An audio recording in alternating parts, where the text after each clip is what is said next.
It is not often, as a fan of any sports league, you get to say that the best player in your league was just traded. And I'm not sure if Myles Garrett's officially the best player in the NFL, but we get to say that as NFL fans today, that at least one of the 3, 4, 5 best players in the league was just moved. Yes, the Cleveland Browns are trading Myles Garrett. The official deal has come out. Now agreed to and official. The Browns are trading Defensive Player of the Year Myles Garrett to the Rams for star edge Jared Verse, a 2027 first round pick, a 2028 second round pick, and a 2029 third round pick per Adam Schefter and Tom Pelissero. Let's start this from the Rams' perspective. The Rams continue to put chips on the table, push into this offseason and say, hey, we're cooking with gas. We are going for that Super Bowl. Trent McDuffie and now Myles Garrett, man.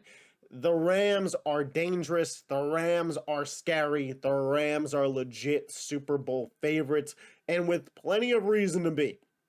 With absolute plenty of reason to be. I think yesterday the Rams were like 7-1 to win the Super Bowl. They're all the way up to plus 550 today. No other team has better odds than 10-1. So Vegas is telling you the Rams are like the favorites. And the Rams, what they've done here this offseason is make it so if they go into the playoffs healthy, they should be heavy favorites to be, Super Bowl champions. That's the truth of it. And by the way, the Super Bowl in SoFi again this year could be another home Super Bowl for the Los Angeles Rams.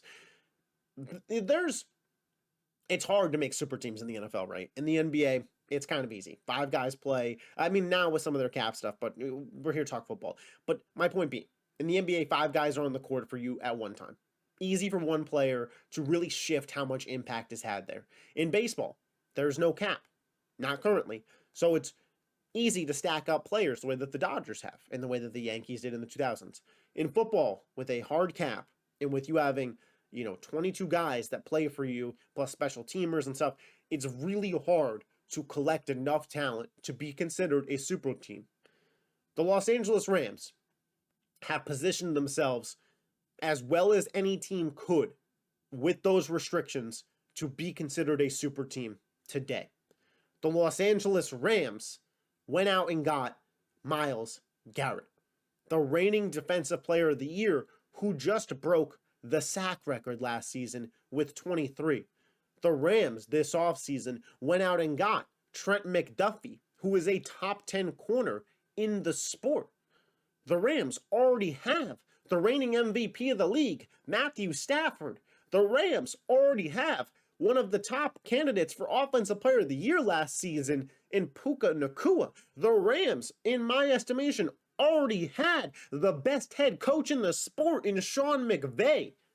Les Snead, Sean McVay, masterclass this offseason. What the Rams have done can be considered when it's all said and done, and we'll see how this pans out, but it is on the board that the Los Angeles Rams just had the greatest offseason in NFL history. And I've seen some people tweeting about it. The Ty Simpson pick. This makes it even worse. And I think there's 2 lenses to look at. Number 1, if you want to be against the Ty Simpson pick, which I certainly was at the time. If you went offensive line and secured some offensive line depth, whether it had been Vega Ioane, Monroe Freeling, guys that were on the board, an injury to your offensive line becomes less catastrophic, less off the rails as it is today. Because obviously if the line gets hurt and then Stafford gets banged up, none of this matters. However, you have to pay Puka soon. You're paying McDuffie. You're paying Myles Garrett. Stafford's 38. How do you keep this collection of talent? How do you keep winning? If Ty Simpson is legit, he's a quarterback on a rookie deal. And your window that's now 1 to 2 years extends out to 5. There is a lot that's riding on Ty Simpson being good now because of this Myles Garrett deal. That's for sure.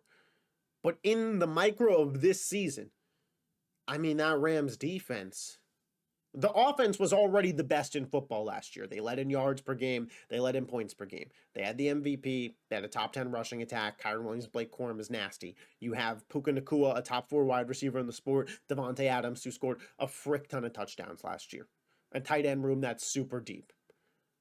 But now defensively, a defensive line of Myles Garrett, Byron Young, Poona Ford, Braden Fisk. Is that the best defensive line in football? It certainly has a freaking case. In the secondary, you have McDuffie, you have Jalen Watson, you have Kim Curl, you have Kitchens. The Rams, on paper, you could argue, now have the best offense and defense in the NFL. And that wouldn't be crazy to say. Wouldn't be crazy to say by any means. Now we look at the Brown side of this. Were you going to compete in the next 2 years? Myles Garrett's 30. Were you going to compete in the next 2 years if you're Cleveland? The Browns looked themselves in the mirror and said no. They looked themselves in the mirror and they said no. And you know what? They weren't going to. So what do you get in return? I'll pull it back up again. 25-year-old premier edge rusher, Jared Verse. Is there a better young edge rusher in football right now? Aiden Hutchinson's fairly young.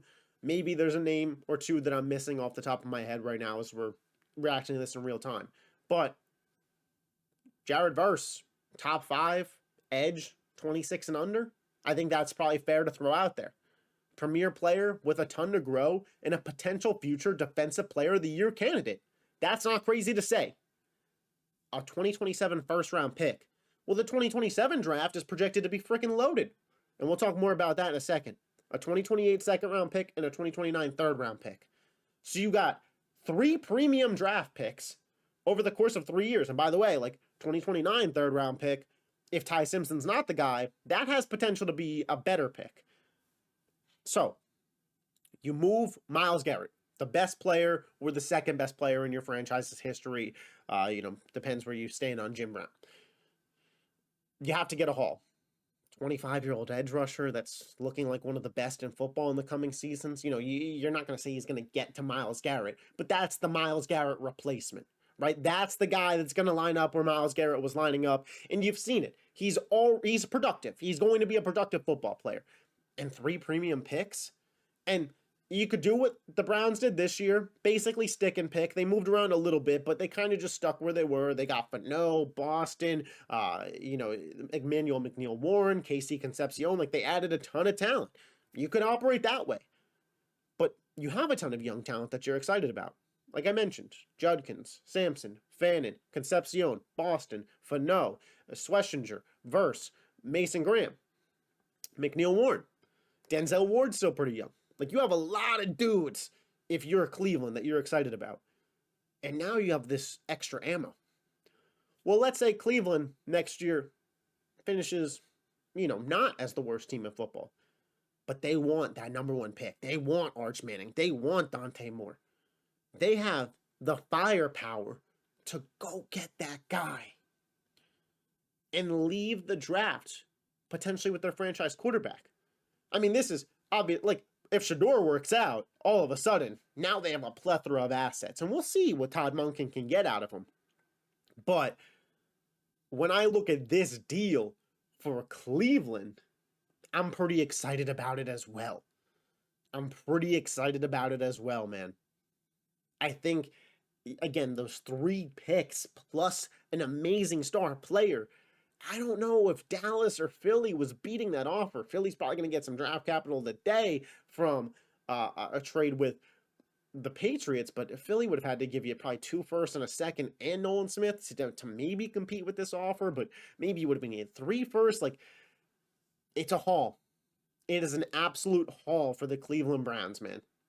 And if you're a Browns fan, I get it, man. It definitely sucks to give away the best player, second best player in your franchise history, but probably if you're a Browns fan today, the best player you've ever seen play for your team. But it's a win-win deal to me, man. If you're a Rams fan, holy smokes. Did your team just go all in, and do you feel good about it? Right? Like, you have to feel great about the Rams' chances now. If you're an NFC fan team or just, like a Eagles fan, Bears fan, Lions fan, Packers fan, Seahawks fan, 49ers fan, I'd want my team on the phone with the Raiders right now. Like, yo, Max Crosby, what the deal? Because you got to start competing with this. The assets that the Rams have put together. Um, as a football fan, it's a crazy collection of talent. Yes, my mind starts to think about a potential Aaron Donald come out of retirement. How you doing? That's a scary sight. The Rams, man. The Rams get Myles Garrett. We'll probably be back up later on the channel today to talk some AJ Brown trade news, if I had to guess, and maybe we'll talk more about this then. But yeah, if you're new to the channel, we're 4 subs away from 700. Would appreciate it if you hit that subscribe button. If you love the NFL, let me know your Myles Garrett trade thoughts in the comment section down below. Is the NFL broken? Does anybody have a shot? What do you think of the deal? Who won?